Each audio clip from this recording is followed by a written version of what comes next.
Hello, and welcome to the Gnostic Warrior radio show and podcast, broadcasting from GnosticWarrior.com in San Diego, California, to around the world. I'm your host, Mo, and today on the show, we have author and ex-Navy SEAL, Michael Jaco. And in this episode, we talk about his new book called The Awakening of a Warrior, Past Lives of a Navy SEAL Remembered.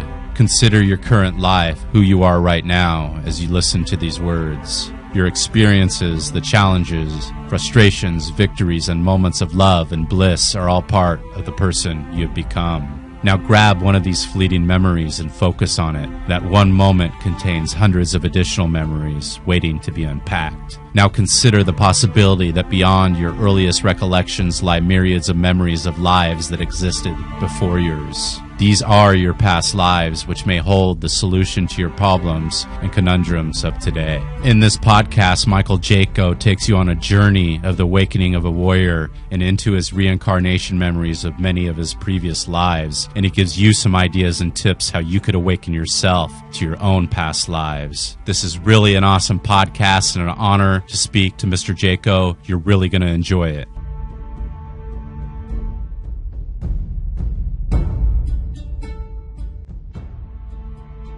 Thanks for being on the show today, Michael. How you doing? I'm doing great. Thanks for having me, Mo. It's great to have you back on the Gnostic Warrior. Before we get into your great work that you're doing now with your book, The Awakening of a Warrior, can you please tell us a little bit about your background and who you are? For 24 years, I was a Navy SEAL. I went all the way to the top of the SEAL community at SEAL Team 6. I was with Red Team, which is the team that just recently took down bin Laden. I wasn't with them at the time, but that was one of the great teams. I had a great experience there. Went on to become a BUDS instructor. I've been mentioned in several books as a BUDS instructor. Had a really fulfilling career. After that, I went on to start my own hand-to-hand program, wilderness survival type school for about a year, 2 years.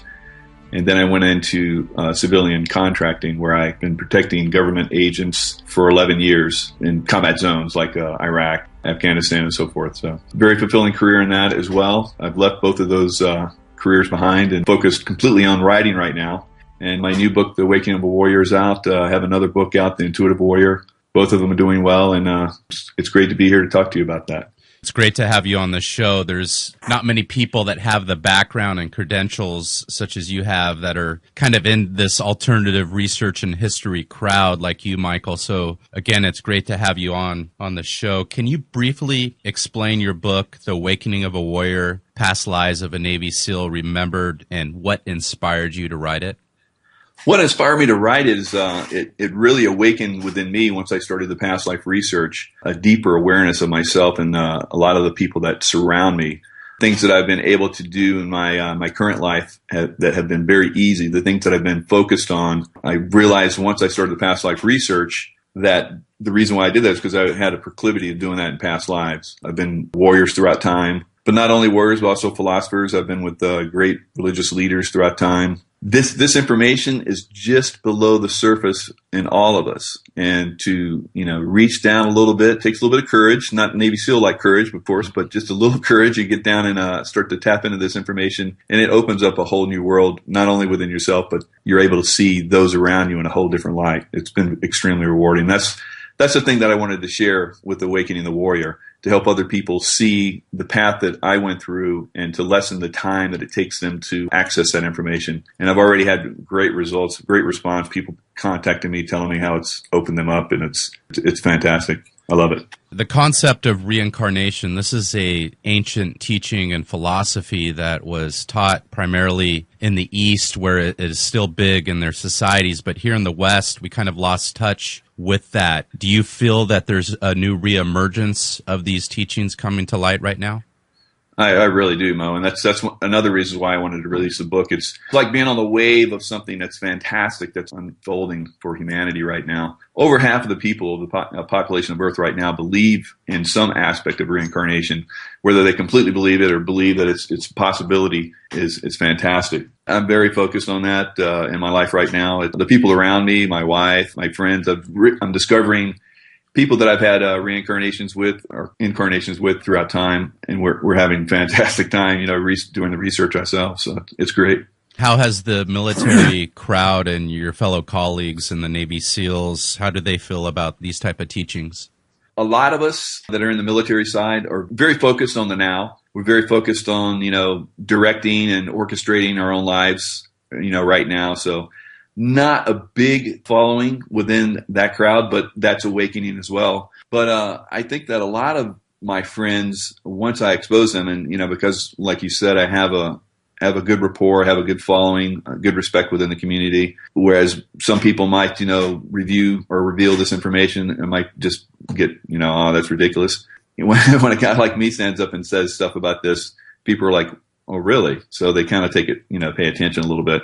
But I think that, it's like I'm trying to unfold in these books that I'm releasing, is that this is on the edge of our consciousness. And if we can dig down a little bit, we can open up, like I said, a whole new world. And more people are opening up to it, as I'm finding out. It's really fascinating and rewarding.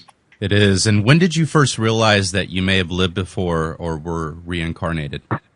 Well, this is the interesting thing. My very first one, and I've had the idea that reincarnation was a possibility. One of my favorite people of all time was Patton. When I was a young boy, I remember watching the movie Patton with George C. Scott. And within that movie, he talked about, reincarnation, how he felt that he was Hannibal of Carthage. He didn't come right out and say that in the movie, but that's one of the things I've gathered through, doing research on him as well. So he was a big believer in reincarnation. So that kind of opened my mind because, I had fascination with the military even at an early age. When I was exploring, I had a fascination with the Civil War, and that's one of the keys I found, that a fascination that we have for a certain period or certain things from the past are usually indicators that we have had an incarnation in that era or in having to do with that era. So I was researching the battlefield of Gettysburg. I'd always wanted to go there, for many, many, many years. So I finally went there, and I had this incredible experience there, almost like an out-of-body experience where I felt that I was there. I could hear the gunshots. I felt pain in my body in certain places. Then I kind of slowly came back to reality when I heard my kids running around yelling and screaming and having a good time running around the monuments around there. After that, I eventually did a past life reading with a very good psychic. They told me that, yes, you've been in Civil War, Confederate general, blah, blah, blah. And so more and more research, I found a guy, Jeffrey Keene, who had an experience similar to mine. And I contacted him. He had written a book about someone else's yesterday. And I read that book, and so I contacted him, and he kind of started giving me ideas, hints on what to look for. It was actually my wife that gave me the final, clue. I was looking at these pictures of Civil War generals, Confederate generals that are at the battle. So I pulled up this one picture, and I'm looking at it. My wife comes over, drops down a picture of me with a beard beside it. It was, the Civil War general, Brigadier General Louis Armistead. So I was looking at Armistead, and I was like, my God, that looks just like me. So I started researching it. And once you start to research, you find a past life and you research into it in more detail, things really come alive for you. So from that point on, I started unearthing more and more past lives. I had more and more readings, had past life regressions. I've discovered over 100 lives now. A lot of them are historical figures, but I know that I've had other lives as well. But I focus on the historical figures because there's information about them. You can do the research and find out about their lives. And I see a thread that runs throughout my lives. And once you see that thread, then you can pick up more and more lives. So that's kind of been my focus for the last couple of years. So these past lives, usually it's bits and pieces of information. And of course, when you start studying the lives and histories of some of these people, it all kind of fills in those holes and those gaps. And then you're able to write more on the story and to remember and recall those past lives as you're, of course, reading information from other people that had written on these people as well. Absolutely, yes. And that's what I encourage other people to do. I know I've talked to so many people that say, oh, yeah, I've lived past lives. Well, what are they? Focus on them. Focus on the aspect of what you did in those lives, and that can bring out a lot of information of why you do what you do in this life. And I think that, we all are born into like a dharma. What is our purpose in life? Everybody wants to find what their purpose is in life, or most people do anyway. Once you start to uncover what you have done in past lives and what you have been through to get to where you are now, because, all these lives are just like your life in this life. You look from your childhood all the way up to who you are right now. that has developed you and made you what you are in this life, where your past lives are the same thing. They're, all these different lives have consolidated into what you are now. So when you look back into these lives, you find little bits and pieces of yourself. And that's another thing that I found. Just recently, I was looking at admirals that I've been in past lives. 3 of these admirals, Admiral Themistocles during the Greek War with Persia, and then Admiral Yi of Korea. Admiral Yi of Korea basically stopped the Japanese invasion many hundreds of years ago. He had what's called the Turtle Fleet. I've been to Korea, and I remember when I was there, I was like fascinated with Admiral Yi. I was like, why would that fascinate me? I just found out recently that I was Admiral Yi. So Admiral Yi they said Admiral Yi is like Themistocles. So these are other little triggers. These are other little threads. So they look at Admiral Yi as the, Themistocles. Well, that's interesting because I was Themistocles. So that pulls you in. You're like, okay, there's the link. There's one of the links, possibly. Not always, but there's one of the links. So then I go forward in time a little bit more. I look at Admiral Nelson. So when I find the possibility of these lives, I look at them, I study them in detail. I go to a very famous psychic that's worked with Shirley MacLaine, the famous actress, and other psychics, and do past life regression. So I kind of thread all these things together to come up with a life. I don't just go, I'm Admiral Yi. It's not that easy. I go deeply into it. I look at patterns in lifetimes. I look at what I did in that lifetime, and then I ask somebody that can look into past lives better than I can and tell me whether it's yes or not. So I'm not always accurate, but as time goes on, I'm getting pretty good at finding these past lives. So both Admiral Yi and Admiral Nelson both died on the last very famous battle. A lot of people are probably familiar with Admiral Nelson. He died at Waterloo. Well, at Waterloo, when they defeated the French, it was a decisive battle. He'd been battling them for a long time. Admiral Yi and Admiral Nelson were wounded on deck during those battles. They were carried below deck, and both of them died on that famous battle, basically telling their men, continue to fight, don't focus on me. And it was kind of motivation for their men, and they went on to fight and won the battles. So now we move forward a little bit more. When I'm telling you about Admiral Togo from Japan, he defeated the Russians in a very famous battle, the Russo-Japanese War around 1904, 1905. In this one, this is very interesting because Togo went to England to train, just like Nelson. So he's training in England. Nelson, in one of his battles, when he was doing a shore raid, cannon blew up near to him and blew some sand into one of his eyes. So he didn't treat it like he should have, ended up getting infected, and he lost his eye. Well, Admiral Togo, when he was in England, got an eye infection, and they did some treatments on him, and unfortunately they were able to save his eyesight. But this was a trigger for Admiral Togo, as he wrote in his books, a link, like I'm talking about, with Admiral Nelson. Now, the Japanese, as we all know, are very into reincarnation. They completely believe it, most of them anyway.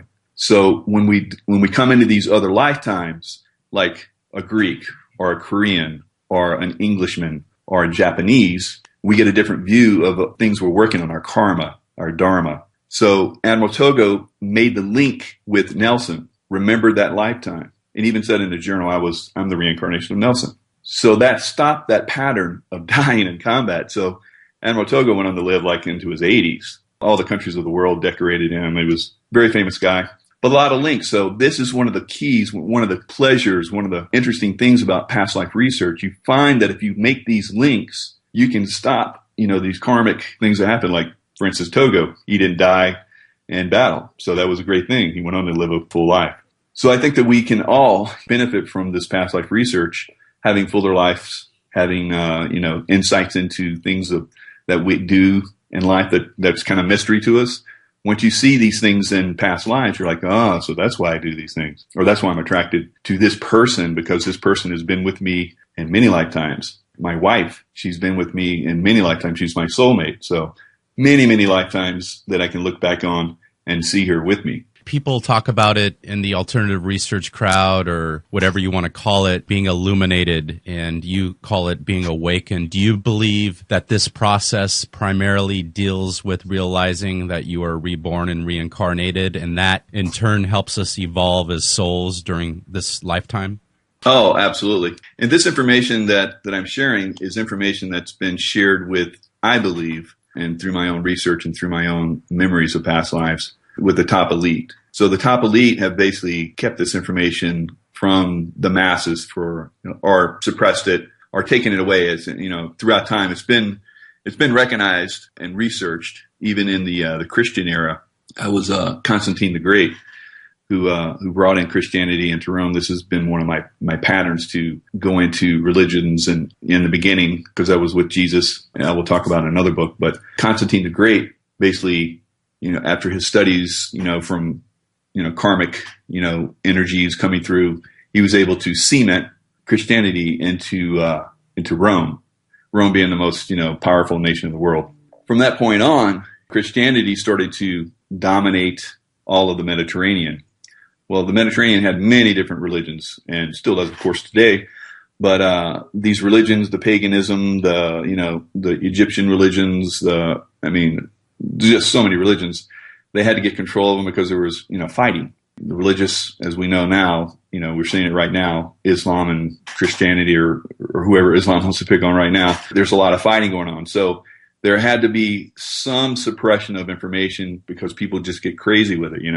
It's too much information too quickly. If you told me that when I first started past life research that I was some of the people that I was, it would have blown me away. I wouldn't have been able to handle the information. So it's the same thing with past life research. I think we're reaching, as humanity has evolved, to the point where past life information can be divulged, can be shared, can be talked about, like we're talking about it right now. If we talked about this, we still can't talk about it in some countries, but if we had talked about this in this country, maybe 100 years ago, we'd probably get run out or hung up or whatever. You never know. So I think we've evolved enough that we can start to divulge this information. That's where we're at right now.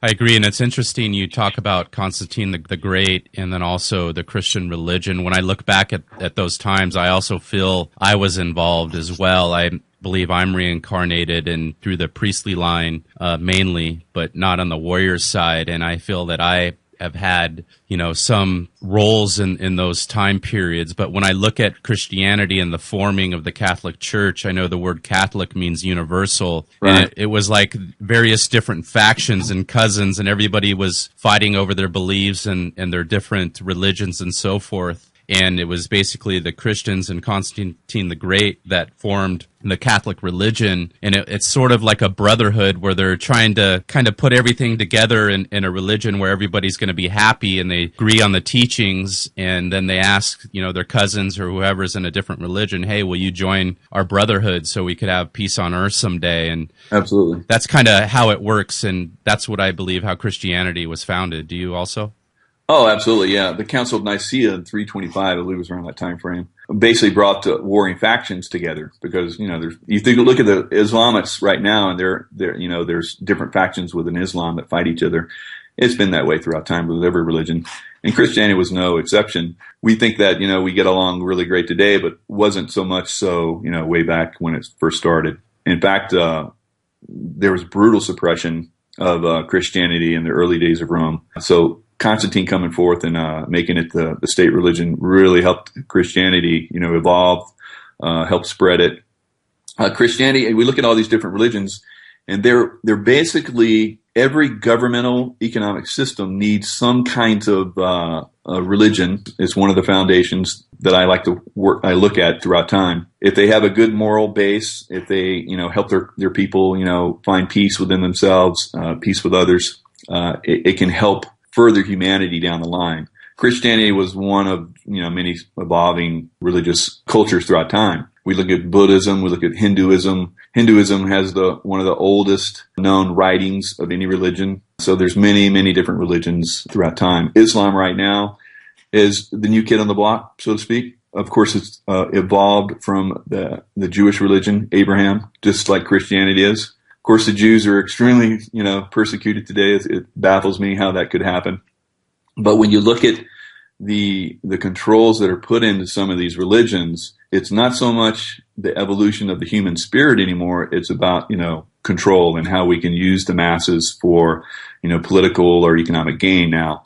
So if we start to step back and look at some of these religions that way, we can go, okay, we have some problems here. We need to fix this. And I think eventually we're going to evolve to the point where, yes, we'll still have, religions, but they won't be so oppressive as they are now. If we look at just the word sin, if you look at the beginning of the word sin in the Abrahamic religion, it's just you're not getting things right. You're missing the mark. It's a Greek term for missing the mark in archery. So if we move forward in time into Christianity, of course, sin becomes a little bit more oppressive. It becomes, okay, you sinned, you're going to hell, blah, blah, blah. If we move into the Islamic religion, the furthest from the base or the beginning in the Abrahamic religion, then of course sin is extremely oppressive for the human, being. So I think we need to look at this. We need to do away with this thought that sin is, a harmful or negative thing. All this is you're doing something wrong. You need to fix what you're doing wrong. You're off the mark. If you're shooting the arrow off to the left, then let's get you so you're hitting in the middle, right in the bullseye. So that's what we need to focus on. Get away from this oppressiveness of religion, these controls of religion, and back to what it's supposed to be, getting you in touch with the higher source within you, with the higher source that's all around you. God is everywhere. Let's get back to that. Yeah, I agree. We have to get rid of the dogmas. We seem to digress, and it seems like we're in that time again with Islam persecuting Christians in Iraq. We have the group ISIS, and then also we have a new pope, Pope Francis, and he seems to be drawing towards the unity of faith, which is good. We had the Greek Orthodox Christians visit the Pope when he was inaugurated, which is the first time, I believe, in 1,000 years since the Council of Nicaea. So that was interesting. And then also the Russian Orthodox Church also meeting with the Pope. And I couldn't agree more that we need to all just get along, agree to get along and accept each other for our faith and be one big happy family. Yeah, if we look at the Saint Malachi, he actually said that this is the last pope. He prophesied this would be the last pope. And not necessarily the last pope and not the last of religion, but the last of the way I think the religious Catholicism has been, dominating, the way it's been oppressing. Of course, we have the horrific things that, the priests have been doing with with young boys and stuff like that. So all these things are starting to, be shown, and people are just walking away from the Catholic religions in droves. So I think we're going to get back to the point where St. Francis, who is the new pope, the reincarnation of the new pope, he put it off for a long time, but he was like, okay, I need to come back. And when I looked at the new pope, I saw the same things as St. Francis, because I had a lifetime with St. Francis as Angelo, one of his first 12 disciples, just like in Jesus. So I look at these patterns throughout time, and I can see, I find myself in them helping out. Angelo helped St. Francis. He was a warrior from the crusade. He came back, and Francis, because they grew up together, they partied together as young kids. And now Francis is starting a new religion, kind of, so to speak. And St. Francis is, and actually I think he was Pietro, which is Peter, if I look back at it. And St. Malachi said that Peter the Great would be the last pope. And that's, a lot of people have a problem with that because the pope is Francis. But actually, he's the reincarnation of Pietro. So I think that's what Malachi was looking at. So anyway, I looked at what was going on with what the new pope is doing. He started, he's basically living more of a pauper type life. The popes in the past have lived in this palatial palace, surrounded by all this wealth and beauty and stuff like that. And the new pope is living in a guest quarters, a very small room. They just showed it on the news. So it's pretty interesting. A lot of patterns that he was doing. I think he's going to help evolve the church into the next level. So we see these levels, these evolution of, these religions that come in. Once they reach their peak, and once they start to go downward, as a lot of these religions they're becoming less useful for humanity. So they will evolve into something different, something more, less oppressive and more, beneficial to humanity. So that's what we're going to see now in the future. Yeah, that's interesting. You say that Pope Francis is a reincarnation of Saint Francis. Would it be the popes take on these various names because that's who they are a reincarnation of? I don't know how they choose it. Okay. I think that was his choice. I haven't followed him that closely, I just saw a few things within him, and I was like, okay, there he is. There's St. Francis. But I think they choose, the names that they take. None of the popes I know can take Peter, because Peter was the foundation. So that's why a lot of people said, Peter, that's no one comes in as Peter. So yeah, what's also interesting is I know that St. Francis was said to be a reincarnation of Jesus. He even was said to have the stigmatas on his hands and his feet were actually wounds that had opened up throughout his later in life until he had died, were the wounds of, the nails being driven through his hands on the cross. And he was said to live his life with these wounds and had to cover them with bandages. Yeah, the last 2 years of his life, they became so bad that the bones started growing out of his feet, and he had to be carried around. So, it's a possibility. I haven't seen the energy, the thread of Jesus in him, but I don't discount anything. I keep myself open to every possibility. Jesus had a lot of incarnations before his incarnation, and he was a very evolved soul, and he was ready for that thing that he did there. Basically, it's not so much about the crucifixion, it was the resurrection, the coming back, the going over to the other side, and the reformulating himself and coming back onto this side, which is the thing that everyone should focus on. But of course, they focus on the pain and the suffering. So that's another aspect that we need to get away from, the pain and suffering. We need to look at the evolution, the reincarnation of all of us, because all of us, throughout time, I'm not anywhere near the same person I was, 10 years ago, 20 years ago, 30 years ago, 40 years ago. So I think we all have this rising from the ashes, this phoenix evolution throughout our lifetimes. And that's what he was demonstrating, that we can overcome the greatest obstacle that we can imagine, which is death, So that's the real thing that we should be looking at in his ministry, I believe. I agree. And in times past, with Jesus being crucified and various saints being martyred throughout the world for their philosophies, and even philosophers in the Greek Empire being martyred as well, do you believe that those times are pretty much over, especially here in the West and the States, where people such as yourself and other people can stand up for humanity and speak freely without worrying about being killed, of course, within reason, without, of course, revealing too many secrets of the government and so forth, but we could speak freely and help humanity? I think we're reaching that point. I don't think we're there yet. I think that, there's still that assassination of character that happens. I see it all the time, even in the SEAL community. Just recently, Jesse Ventura, everybody just really, assassinated his character because he was trying to clear his name. Are you familiar with the Jesse Ventura? And the recent court ruling that he had. Yeah, exactly. Okay. There were a lot of people on both sides, and still are. I look at that, and I'm just observing it. He was a Navy SEAL, but the SEAL community, a big chunk of them, really went against him and still are against him. But he was just clearing his name.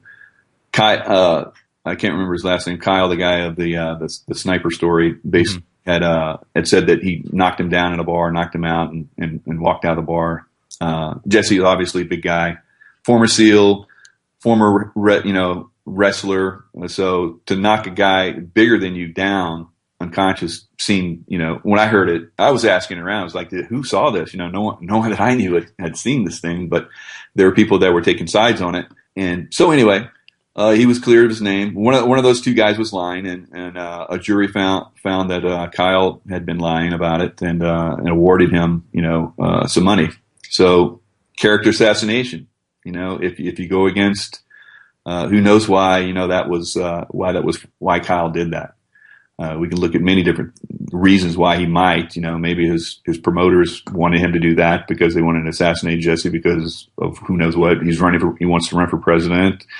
He's going against the government with his former conspiracy theory program. So, we could look at all this, or it could be just, Kyle just wanted to make money, and he didn't care if he assassinated Jesse Ventura's character. So I don't know. Yeah, and when you get to those high levels, such as, of course, being an elite military Navy SEAL, and then also in government and running for politics, that's where it can be a little bit more dangerous, as opposed to just someone starting a blog and a podcast talking about various things. But when you're at that high level with that much public attention, the game changes. Oh, yeah. It's been that way throughout time. Of course. There's always going to be someone, once you reach the higher levels or you start to get more attention, more money, whatever it might be, they're going to try and, bring you down to make themselves look better. I mean, I've seen it. I saw it throughout my career. There's these guys that, work hard and make a good name for themselves. And then those guys that, try and bring others down to look bad so they look better. I mean, it disgusts me, but, that's the way human nature is. And that's not going to evolve anytime soon. So we're going to continue to see that. So yeah, I think that we can talk about, this stuff. I'm not going to be killed about it. You're not going to be killed talking about this. Absolutely. But, there could be, some repercussions from people that, have an agenda that it might, they feel some fear from it because it might upset their agenda. I can't see what that is. But I have an open mind. I'm just telling the truth as I see it. I hope to help people. And hopefully I don't step on any landmines, along the way. Definitely. And you're not risking the security of the country. You're not sharing, some of the secrets that you were entrusted to while being employed in the military and so forth. And as long as you don't cross over those lines and those oaths that you had made, then you should be fine. Oh, yeah, absolutely. And that would be ridiculous to do that because that could possibly put some of my friends in jeopardy if I, crossed over some of those lines. So that is one of the main reasons they don't want to, have you do that. Don't jeopardize the people you just work with by sharing information just to, glorify yourself. So I have no intent to do that, and I've never done that, and will never do that. So yeah, no problem there. Good. In regards to recognizing you've lived before, Deja Vu is a French word meaning already seen or seen before. Plato had said that deja vu is actually a memory of events that took place in a past life. Do you feel that this is true? Oh, yes, absolutely. Absolutely. Okay. How can people use it to help them evolve and awaken themselves? A lot of people, like when I talk about in my book, The Intuitive Warrior, these little, intuitions come through, these little deja vu moments come through. And a lot of people, myself sometimes included, even though I'm fully aware of them, will dismiss them. Once you dismiss them completely, they kind of start to go away from your life because it's kind of like anything you work more, you focus on is going to come more into your reality. So I would say that once these things come up, people don't completely dismiss them. Kind of keep an open mind and kind of look around. What exactly could it be? Now, this is funny. With my life during Patton's I've had many lives with Patton. We're a twin soul, part of his twin soul group. One of his last lives during World War I was a tank commander with him. And the tank that I was in, we were carrying, because the tanks use fuel so fast, they were very heavy. The engines in them, weren't up to speed, so it took a lot of gas. We put gas on the back of the tanks. And I have a memory of being a very hard charger and charging ahead and running the Germans out from towns and stuff like that. And Patton was really pleased with that and put me in the lead. So I remember coming ahead and I was killed. I came around a building and I looked to my left and there was the Germans, who were no dummies obviously, had put a howitzer there, and the howitzer hit the back of the tank, which was unarmored, and it hit those gas tanks and I died a fiery death. So when I'm a little kid, I had all these deja vu moments of being in tanks. I mean, a little kid, all the way up until I was like 5 years old. I'm having these moments of being in tanks, and it's deja vu, and I can see myself there. This is and so I've had a fascination with tanks, not knowing what it stemmed from. So my mother bought me this tank that I could literally ride on. It was a battery operated tank. I would sit on the tank and ride around. I was so happy. Then we had a fair, state fair. There was a National Guard tank there. You could look at the tank, but you couldn't get on it. Well, my mom she was a very attractive woman in her day. So she went up to the guy and she kind of smoothed it so I could, sneak it into the tank. Well, I could see myself. I started to go up to the tank and I could see this fiery death, this deja vu moment, and I didn't want to have anything to do with tanks after that. I've never been into a tank since then. And then when I found out through past life regression that I had actually this fiery death, and then I was like, okay, so that's what that deja vu moment was all about. I've had similar instances with planes, being in the cockpit of a plane. You would think, as a Navy SEAL, no problem, jumping out of the back of planes. Why would you be scared to go into the cockpit? I don't know what it was. So I had these dreams of crashing in planes. and then my soul would pop out, and I'd float around. I could see stuff and fly around. That part of it was pretty cool. So eventually I found out that I was a Tuskegee Airman and had died during World War II, and I couldn't get out of the cockpit. We went against some jets. It was the first time we went against jets, and one of the things we did was we put ourselves in between the German planes and the bombers. So I did that, and they had cannons in those jets, and they just ripped my plane apart. The propeller came back and hit the cockpit disengagement latch, and I couldn't get out. So I, again, died in a cockpit. So deja vu. Every time I would get into a plane, I didn't want anything to do with that cockpit. So eventually I found out what the deja vu moment was, and I had these and once you have these moments where you realize through past life regression, or someone tells you what your past life was, and you do the research, and you go, that's what that is. Now I can go to a cockpit, no problem. And if I had opportunity to go into a tank after finding out why, I had no problem going into a tank. So these are the things that can help you in past life recall. What are these deja vu moments? They can help you if you start to pay attention to them. It took me a while to figure it out, because I was a hard-headed, guy, very analytical, as a warrior. I evolved. Now I'm at the point where I can recognize these things. So I would tell people, that are, want to dismiss them, don't dismiss them so quickly. Kind of look around, pay attention to what's coming through, and see if it can help you, because that's what they're about. None of this is spooky. None of this is negative. Deja vu moments are there to help you. So that's what I would tell people. Yeah, your mother got you a tank, and I had a little race car. I guess that's the life of a Navy SEAL, huh? Yeah, I had the race cars too. That was fun too. But yeah, the tank was pretty funny until I had that moment. Then I didn't want anything to do with them. Yeah, it's interesting when you start, studying reincarnation and past lives, and then looking at the people around you and your family. Even though they might not be awakened to their own past lives, you could almost see them as certain people. And my son Micah, he's always had this warrior spirit, and this, just like he is a general. He just has that attitude and that personality, and I'd say for the last couple years, he's been set on joining the military. And I'm the kind of guy now where before I was awakened and I feel like I gained wisdom, I would have been, no, you're not joining the military, bud. You're going to do this. You don't want to be a part of that. And now I'm opposed to that. I let my children go along their path. Of course, if they bump their head 10 times, I kind of turn them to the side a little bit.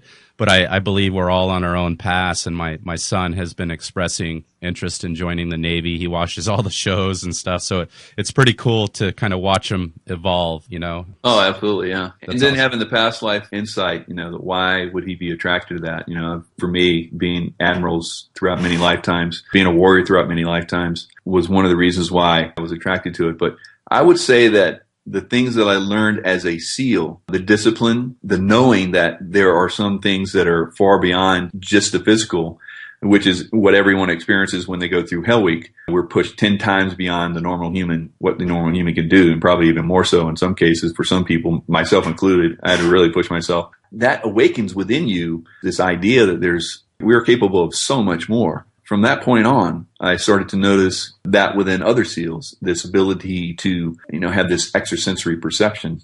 That was my next question to you in regards to your other colleagues in Navy SEALs. Do you feel that the majority of the military elite, when they get to this level, they're definitely reincarnated? Of course, I know you believe that in reincarnation, but these are reincarnated warriors and elite warriors from past lives as well? Yeah, absolutely. You don't just come into that level of ability, just in one lifetime. Let's say the previous many lifetimes, and you've never been a warrior. You're a violinist, and then you just come into become a Navy SEAL or a Green Beret. No, I really don't think it happens that way. So yeah, you have to have a lot of lifetimes, I believe, and so that was my calling, and I needed that to get the discipline and the insight that would carry me into the higher aspects of involvement that I am at today. So everyone that reaches that level, yes, absolutely taps into that ability to tap into more than what they are on a very basic physical level.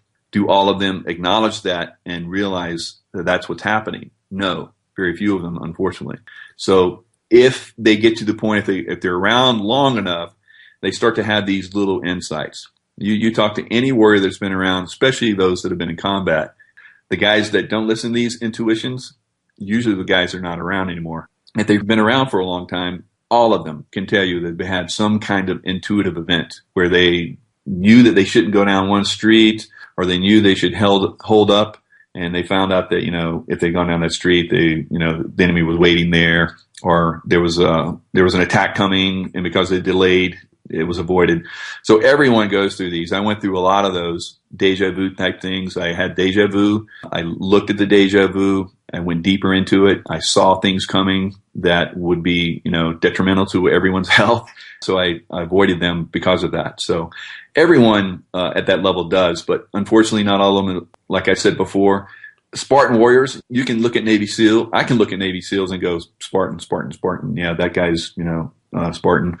A lot of them even have tattoos with Spartan, warrior helmets and stuff like that. It's just amazing. So they're all tapping into it. But when I mention the possibility of them having been Spartans in past lives, they don't want to hear it. Not all of them. Some of them. When I mention it, someone go, "Oh, so that's why I'm attracted to being Spartan." So they kind of like that, but not all of them. So no, not everyone gets this. You would think so at that level, but no. When you do that, you just let them go. And if there's interest, of course, you talk a little bit more about your teachings and your philosophy. Let's talk a little bit more about the science. You had mentioned Spartans right now. And being an outsider looking in, I've studied the SEALs a little bit. I've looked at several pictures, and it seems to me that they come from a similar tribe as the Spartans. I know there's various races and DNA haplogroups that, of course, become Navy SEALs, but it seems the majority would be the white skin guys. And I know that there's African Americans, there's other races that have been Navy SEAls, but I've seen picture after picture where 95% of the guys are kind of that white Adonis Greek-looking Spartan guys. Right. And when I look at that, I don't go, hey, they're better than these guys. I just look at this is where they come from. They come from these warrior classes where they were involved in boats and conquering the world via ship, and they had to be good in the sea. And over several lifetimes of doing this, thousands and thousands of years, they became elites. Of course, they were elites back then, but here they are again in this life. Boom, and here we go, as opposed to possibly someone that grew up in a tribe and had several lifetimes and, say, in the middle of the African desert or wherever, or in the Amazon. It would be a little bit different, right? Right. Oh, yeah, definitely. Yeah, I mean, we bounce around in all these different realms. Like I just mentioned, I was, Greek as Themistocles, and then a Korean, Englishman, and Japanese. So we bounce around to get a different look, but a lot of times we'll stay in that particular era, that particular group of people, because we're comfortable there. Our soul group, because we all come in normally with a soul group, a group of people we've had many lifetimes with. The soul groups can be anywhere from 25 to, I'd say, around 35, 50 people. Fairly large. If you look at twin soul groups, twin souls are when you incarnate, they're kind of like your siblings. You all incarnate as a group. Twin soul groups come in usually 6 to 12. My particular twin soul group is an 8-person group, and I've discovered 7 of them so far. I've actually contacted 2 other of them, and we've been exchanging information, and they're very much into the past life stuff now too. And then on a one-on-one level, we have our actual soul partner, our twin, not our twin soul, but our actually soulmate. So the soulmate actually is a piece of us. So you and I being male, the feminine side of us would separate from us and become our soulmate. And we have many lifetimes together as soulmates. Soulmates don't always have to be of different sexes. Sometimes they'll incarnate the same sex, and they will get together of the same sex. So, wow. But oftentimes, most times, they're of the opposite sex, and they don't always stay together as well either. People want to go, I'm searching for my soulmate. It doesn't always, it's not always like that. Your soulmate might be off doing other work. My twin soul, Catherine, will come in a lot of these lifetimes. She's been my wife in lifetimes. She's been my sister in lifetimes. She's been my mother in lifetimes. So we come in and help each other out. However, we need to help each other out. We have these interactions with all these groups of people. Sometimes we stay within a particular realm, like I've been a Nubian warrior. Maybe I stayed in the Nubian side for a long time. It was time for me to move on, and my soul group moved to a different era, different group, maybe the Greek group, or I was Cyrus the Great as well as a Persian. So I've seen my soul group, my twin souls, incarnating throughout time. One of my twin souls was Alexander the Great. We can go back to like the first chapter I talked about, King Yudhishthira. I had almost my whole soul group, my twin soul group with me during King Yudhishthira. It was a very dramatic time frame where it was what's called the Kali Yuga. It was a changing from a very positive realm to negativity. So we've descended into what the Hindus call Kali Yuga for many thousands of years, and now we're starting to come out of that darkness. That's very interesting to look at, where people evolve, where people go to evolve, and why they evolve. All these different, people throughout time will help each other out in their evolution. Makes perfect sense. And I want to talk a little bit about, there's people out there and critics of reincarnation. They'll say, usually it's some janitor or some guy that works at a burger place, and he says, hey, I was, Jesus or St. John. And then you look at your book and your stories, as you had mentioned, I think in this podcast and also in your book, that you had many other lives that weren't as elite or kings or pharaohs or these warriors. But why would it be that you keep progressing through these various lifetimes as kings, pharaohs, high elite warriors, and then now I still say you're an elite military guy, 24-year Navy SEAL. Other people would say something different. Why do you keep having these high-profile lives? That's another aspect that we can, and this is different, many levels that I can answer this on. Many of us have these different lifetimes up and down the chain, so to speak, of being an elite all the way down to being a slave. I've been a slave in past lives. We don't necessarily evolve as an elite every time. Some of those lives can be detrimental. I mean, if we look at Hitler, we can say that was a detrimental life for that soul. So he probably came back as something a little bit different this time, not on the pinnacle of the evolutionary chain at the top as we would think of it, but further down the line so we can work through some stuff. I think that we come in further down the line to work on other aspects of ourselves. We're constantly evolving different aspects. 'Cause for me, in the beginning, I had a really bad anger problem. Very, very quick tempered. Not so much now. I feel like I've evolved it. I've settled it down. I look at past lives, and I can look at, whoa, there's that anger thing. Pretty bad in that one. Charlemagne, boy, he was whipping up on the guys in the north pretty hard. I can see these different lifetimes as elite, but I'm coming in almost simultaneously. Because as we evolve, that's one of the things that we can do. We can come in simultaneous lifetimes. And I talk about that in my book. And I illustrate it in my book where I'm having simultaneous lives. Themistocles and Pausanias. Pausanias was a general that he was at Thermopylae with King Leonidas. And King Leonidas, incidentally, is one of my twin souls. So I've had many lifetimes with him. Pausanias actually survived that battle. They talk in history how Xerxes came up and he seemed to delay for a couple of days, and no one in history can figure out. Here he has this 1,000,000-man army, and he has a few thousand Greeks that are in this little pass. Why didn't he just come right through? Well, what he did is he sent a group around, which eventually came around again. But initially, he sent a group around through the mountains to come in. I intuited that was going to happen. Leonidas sent me up there with a group, and we, like I talk about in the book, we basically annihilated that group of 1,000 that was coming around.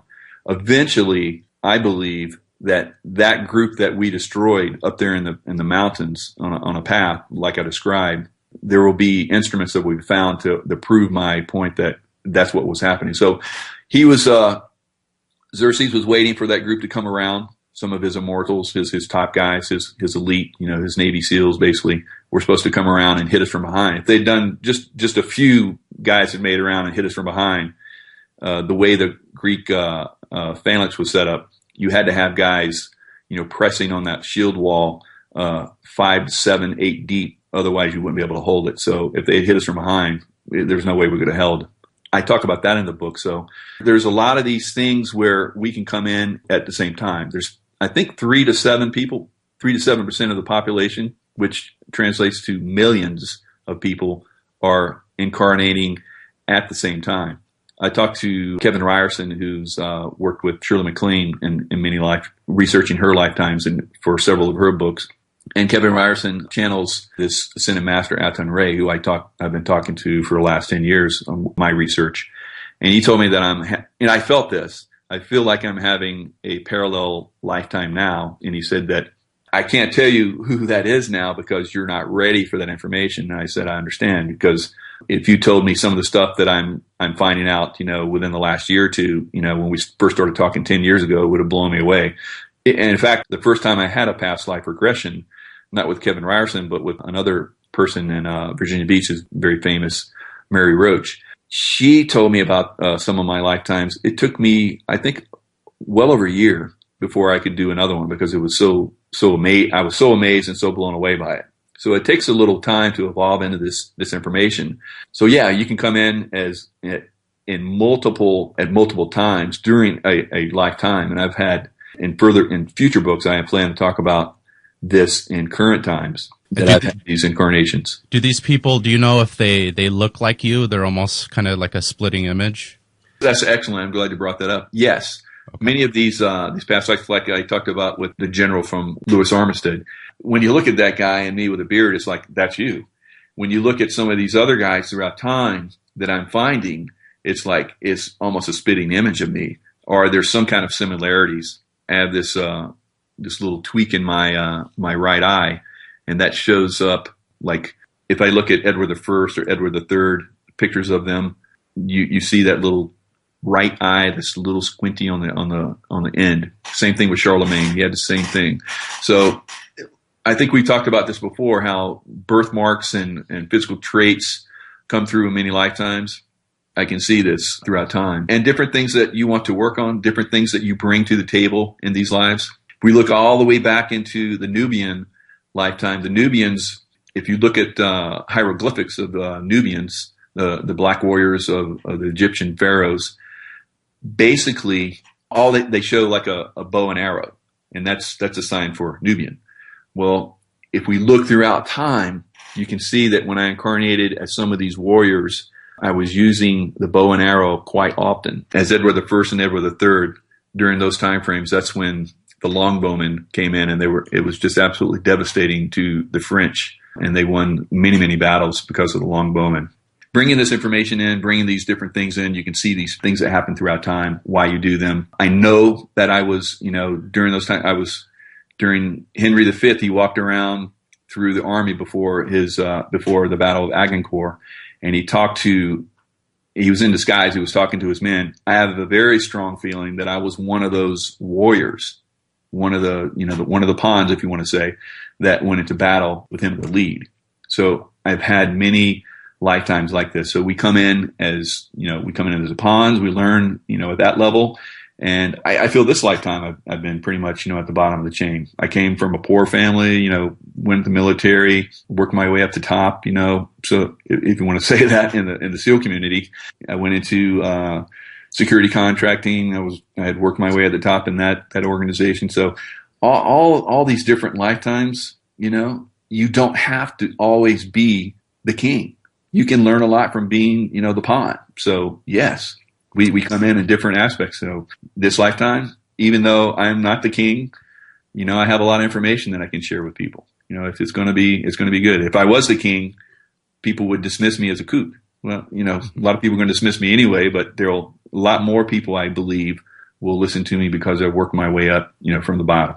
It makes perfect sense, Michael. And I know being here, reincarnated in United States of America in 2014, it would be one of those times that would be beneficial Absolutely. For people such as us, because I feel, again, I haven't recalled all my past lives, but I have a heavy involvement in the priesthood from Greece and Egypt, and then, of course, into France, England, Britain, the Catholic Church, and so forth. Again, I don't know all those past lives, but I do believe that if I was a priest or I was involved with a religion, I couldn't be as free to talk about what I want to talk about and the history that I want to reveal. And it seems like I'm picking up the same pens and the same history that my ancestors and my past reincarnations did, and I'm kind of tying up the story without any inhibitions or any grand master over me or a pope's, burning my books when I'm done. So Absolutely. It makes perfect sense. And let's talk a little bit about that science, because I do believe that we're coming into the science period. And one of these people that had delved into it was Dr. Ian Stevenson. And I know you've read his books, I've read his books, and he talks about birthmarks and other indications. Can you tell a little bit about the science of reincarnation, or, what are some characteristics that people could use to identify it?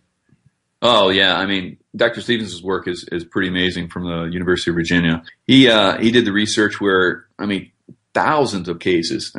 Scientifically research these cases. Some of the ones I remember specifically, if we go to countries that are already, they're open to reincarnation, it's a little bit easier to find, these reincarnations because, they're not suppressed or dismissed.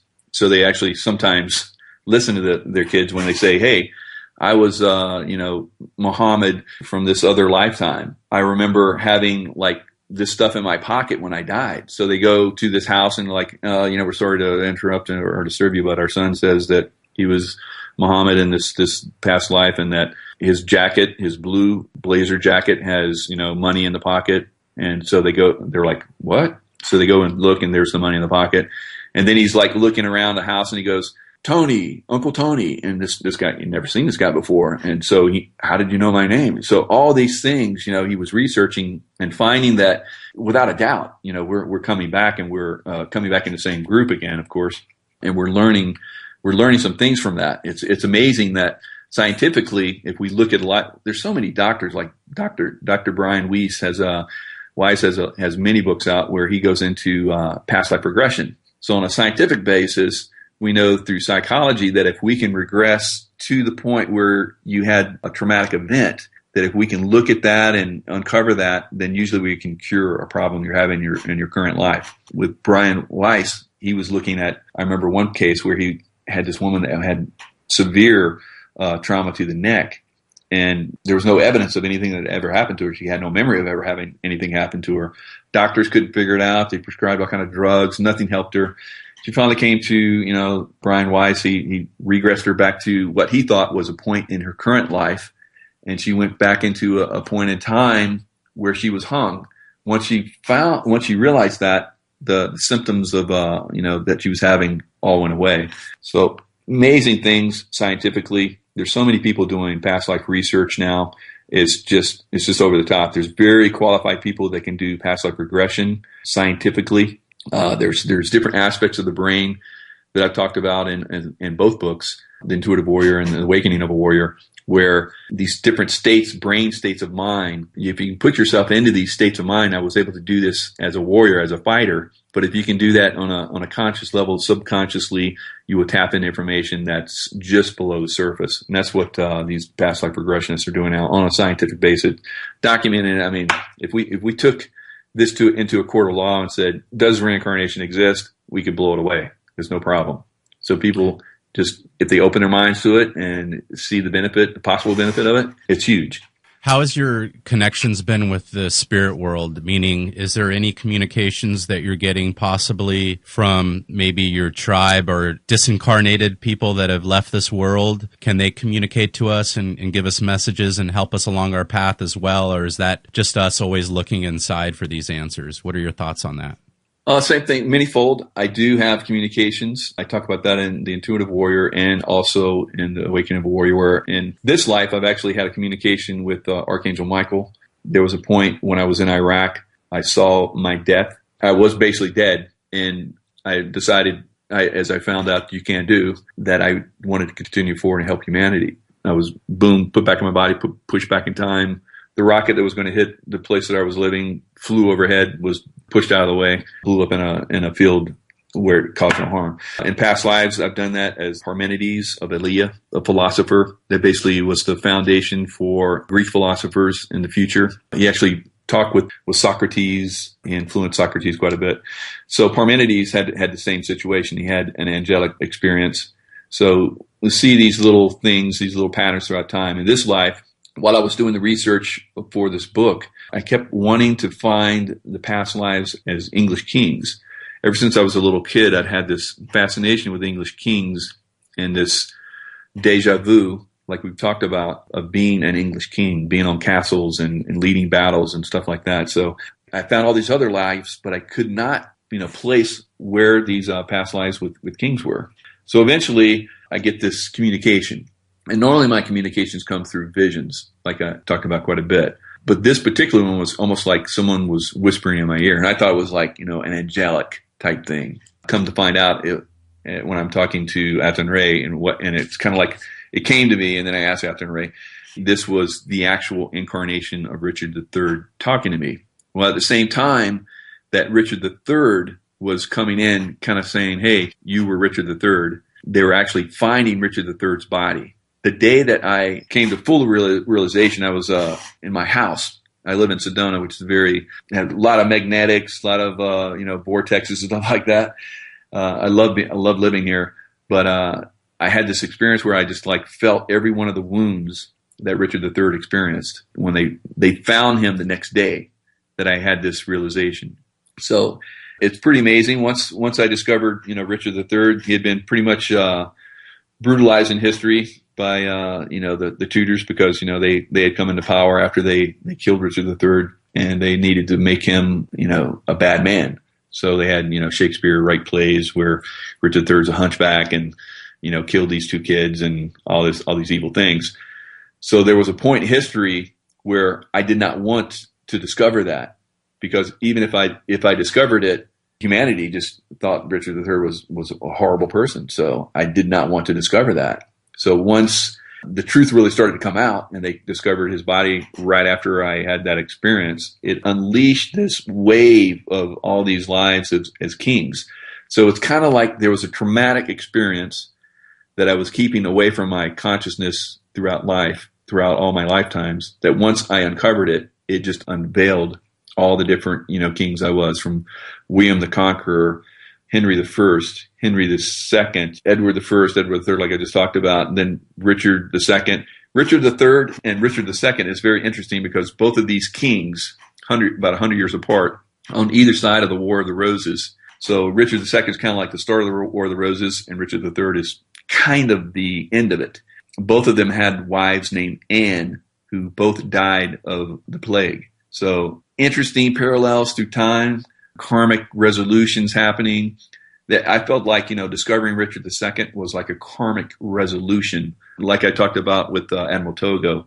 Once I made that realization, it unleashed, all the pain that I'd suffered and had suppressed throughout all those from that lifetime forward, and it opened up all new things to me. The same thing happened when I discovered Louis Armistead. He had been wounded in the knee, the left knee, and above his both of his arms. I had shoulder injuries, and I had my kneecap actually shattered in a parachute jumping incident in the SEAL team. So, parallels not only with physical traits, but parallels with wounds, parallels with traumatic events throughout time. Once you find resolutions, once I found resolution, once I realized that I had these traumatic wounds from Louis Armistead, the problems that I had with my knee and my shoulders went away.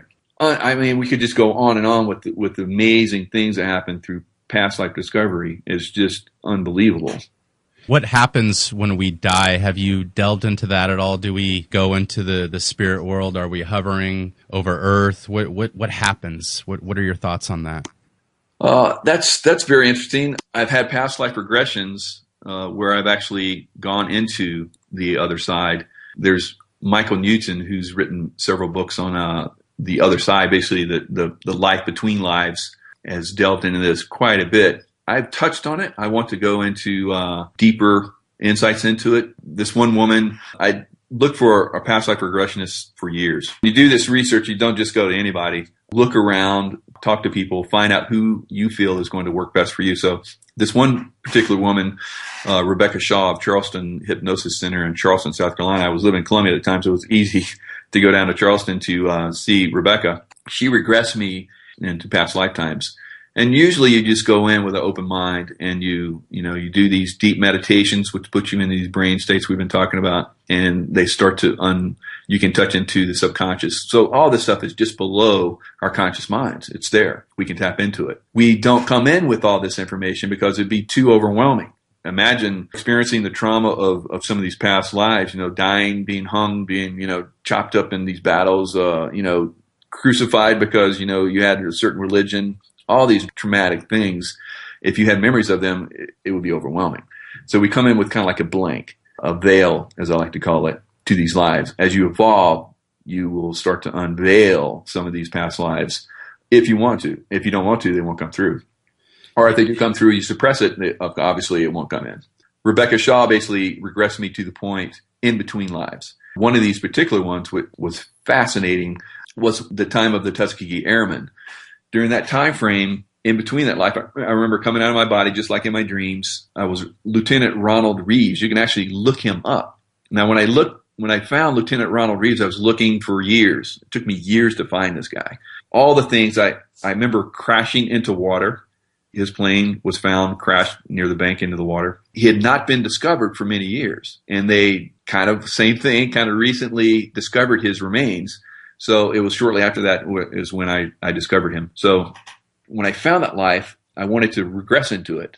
So Rebecca regressed me into that life. And in between that life, before that life, actually, I remember on the other side getting with my soul group saying, and I remember the conversation being, we're advanced souls. We're going to come in to incarnation into black men, and we're going to become these airmen for World War II to serve, several different purposes, of course, to stop the negativity of the German war of Hitler, and also to serve as a way to unveil that the black man is just as evolved as any other man. Why suppress the black man through, prejudice and stuff like that? So that was very insightful to go on to the other side. In this realm, basically, there's no war. There's love. There's beauty. In this realm, we connect with our higher soul, whatever soul group we're evolved to at the time, because there's evolutionary processes on the other side too. Just like if you're in this life and you're living a life that you'd love to kill, you're not evolved soul. That's not evolution. That's not evolutionary thing. So when you go to the other side, you're going to be amongst people like you. So that's kind of like the hell that we talk about. You'll probably be down there, battling with other people until it's time for you to come back over here. And then hopefully we can get you fixed up that you can do a little bit better life. So that's kind of the thing that we do on the other side. We hook up with our soul groups, make plans for the next lifetime, and then incarnate back in. Yeah, it's interesting. I believe I've had communications from the other side, and then also signs, I believe, sent to me through meditation. And it always has helped me along my path or in discovering the past. Every single time I have that, they're never bad. They're never like, go hurt this person or do this. It's always good communications and either a yes or a no that I get. And every single time it seems to just lead me leaps and bounds ahead to where I was originally at before I had these communications. And one of those recently I had, I'd say about a year and a half ago after I had met you. I think it's been about 3 years now. I was one of those angry guys that was always angry at everything, and it's always hurt me and hurt my relationships. And, I read your book, The Intuitive Warrior and the Power of Love, and I never really saw it in practice until I was around you, and I had felt your aura and the good vibrations you had sent, and I realized from that day I wanted a piece of what you had, and it was just simply opening my heart. Even though I was the same person I always was before, of course, I had to evolve and get this hate and this anger out of me, and it just took me leaps and bounds. But one of the communications I had about a year and a half ago was just about my children, take care of them. They're the future, and I feel in past lives I've served, in the priesthood and the brotherhood and so forth, where I neglected my family. I still know I have my work to do which I feel surrounds, documenting the history of the Brotherhood. But it was basically the message, love and take care of your children, live in the here and the now, which I think you do really well, where you're able to, of course, pull up past lives and learn from them, but also affect the here and now, which I feel is one of the most difficult balancing acts there is. You're a great inspiration to me. You have a great family life. I'm glad that I could have some influence on you. I recognized that we've had lives together when I first saw you. That's one of the beauties of doing the deep research into past lives. All the people you start to come in contact with, you start to see these lives. I remember walking with some guys one time that I work with, and I think we were in Iraq at the time. I saw this huge sword on one of these guys. And, kind of like from a vision from a past life, Deja Vu type thing. And then he just started talking about this sword that he got. It was kind of like a sword from, the Crusades or something like that. And I'm like, okay, there we go. And so I have these moments throughout time. I'm just not always the warrior type. Like you, I've been in the priestly class as well. Many lifetimes as priest, major priest. With Buddha, I was his cousin. He actually wanted me to come in and be his personal assistant, and I was his personal assistant for 25 years as Ananda. So kind of similar circumstance. Buddha came from a warrior class. They saw Siddhartha as being the king of India, and he was being primed for that. And then he had a higher calling, and he went off to the priesthood and started this whole new religion, basically. So as Ananda, 25 years with him, it was a beautiful experience. And once I tapped into that, it was very humbling. And I think that's one of the great things that we get from these past life, past life study. It really humbles us down to the immensity of time and how we, play within it, and the lives that we've had, and, the people we come in contact with. I've not, like we talked about, I've not always been this great, king or emperor or whatever. I've also helped kings and emperors, excel. And that's part of the soul group thing, where maybe someone in my twin soul group needs to advance to the next level. For instance, Alexander the Great. With Alexander the Great, I was Pausanias, who came in to actually help him, as one of the companion cavalry. So I protected him. I remember many times, protecting his life so he can continue forward. So many, many lifetimes, helping each other out, like yourself. Once we met, I've had a lot of people come to me and tell me that, the book impacted them that way. And then they went on to past life research and past life, because I think that's kind of the next level that we go to, a higher calling for us. And I think that, I know you've studied with you've talked with some of the Illuminati guys, the Templars, all these different groups, hidden information.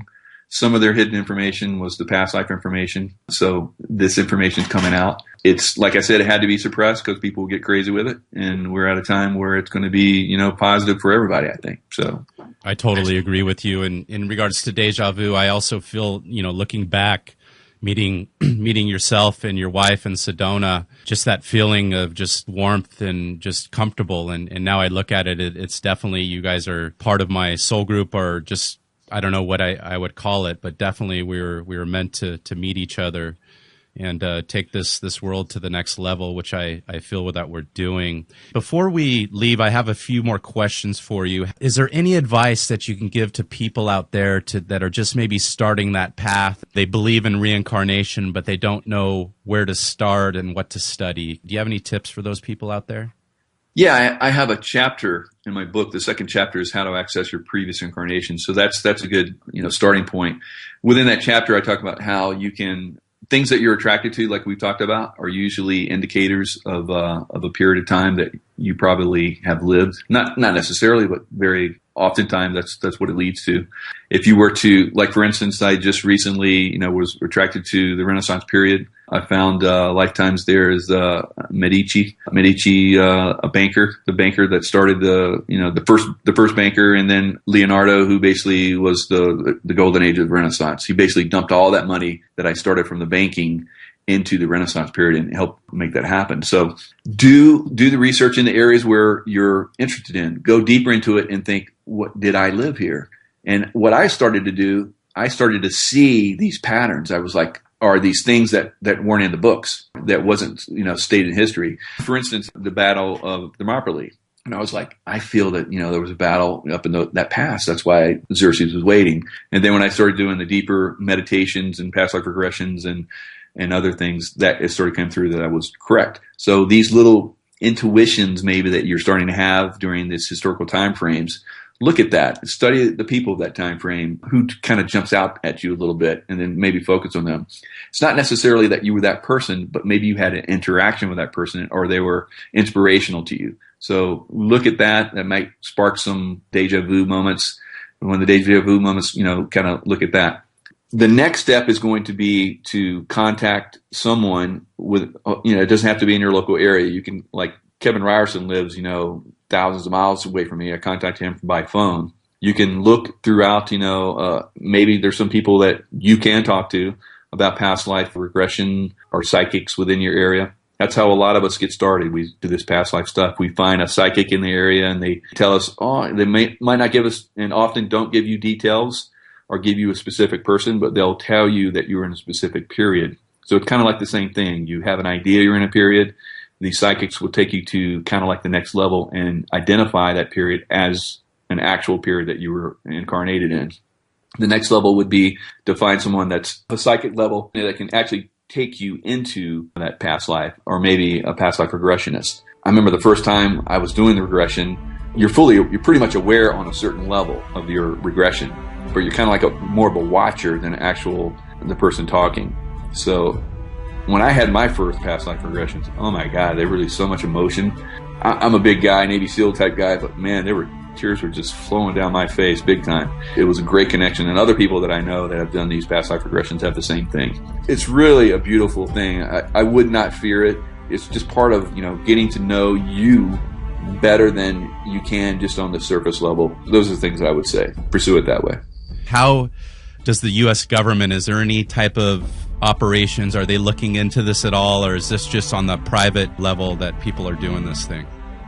I believe it's just on the private level. The government doesn't do anything unless it's going to serve them some way, obviously. And that's as it should be, because they're supposed to be serving the population. But I think if enough people got behind it, the only way I can see the government being behind it would be like, just like Stevenson when he was doing his research in University of Virginia. If they're funding people to do the research, I haven't seen that indication anywhere, so I don't think so. Where is the best place to find your great work in the book, The Awakening of a Warrior, Past Lives of a Navy SEAL Remembered, and then also your first book, which I love and is on my bookshelves, The Intuitive Warrior? Oh, both those books are on Amazon. They can be found. I looked on Barnes & Noble. Can be found on Barnes & Noble. Right now I have an exclusive contract with Amazon to market the book through ebook, The Awakening of a Warrior, only through Amazon. But The Intuitive Warrior on any, pretty much any of the major, online bookstores. Occasionally you can find it if I promote it in a certain area on the shelves. When I was in Columbia, South Carolina, I promoted it pretty heavily, and it flew off the shelves at the Barnes & Noble there, but not normally in the, the brick and mortar places. But, online, no problem. What's next for Michael Jaco? What's your next step in line? Well, I have a fiction book that I'm working on. I have a biography of a Navy SEAL Team 6 warrior that I'm working on, and I have several different more books of the Awakening of a Warrior. This one book is like the volume 1, and I have like 4 more actually. I have over 100 lives. Many of them have shaped history, so I definitely want to delve into that. So focus on the writing right now. Maybe become a personal trainer just to make ends meet for a little bit. Hopefully the books will do a little bit better, and then I can focus on writing completely. Great, and I look forward to those books in the future. Michael, it has been a great pleasure speaking with you today. Absolutely. Thank you again for coming on the Gnostic Warrior. My pleasure. Thank you. All right, take care, bud. You too.